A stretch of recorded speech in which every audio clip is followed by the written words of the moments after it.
anh là champion anh là champion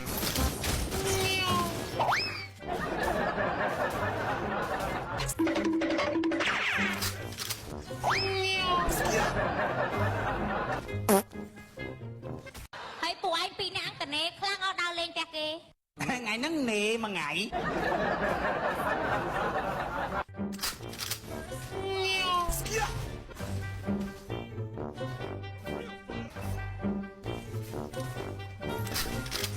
Vui tầm mè về nên bắt chom nè hả?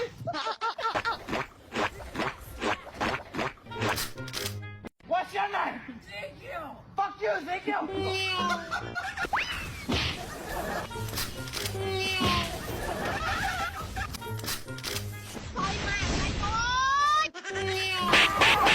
Thôi mà anh ơi tạm sắp lại đẹp liêm ទៅនាំទៅហត់ទេហេតុអីព្រោះខ្ញុំបកកែໄວពិតមែនណា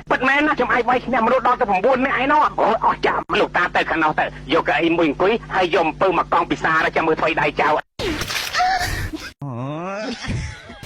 ស្រីស្រស់នាងចង់ទៅណានឹងនេះគាត់តែឃើញមុខគាត់ដឹងតែជាមនុស្សអាក្រក់ដែរពិតមែនហើយយើងទៅបីឈ្មោះខាងចាប់ស្រីចង់ទៅណាខ្ញុំមានពីគូដេសានាងឆាប់ស្រឡាញ់ខ្ញុំភ្លាមមកខ្ញុំមិនហ៊ានទេ ហេតុអីក៏នាងបដិសេធជាមួយខ្ញុំបែបនេះ ពួកយើងមិនអាចត្រួតទេឆាប់ខាត់ពេលជាមួយខ្ញុំទៀតទេ ប្រាជូនមិនចង់ផឹកសាវិន័យវិញយ៉ាងមិនបានខ្ញុំបែកគេមិនព្រមឈឺសោះអញ្ចឹង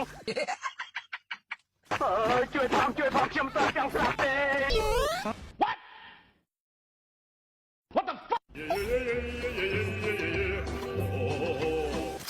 អូជឿអីអញចង់ទៅណា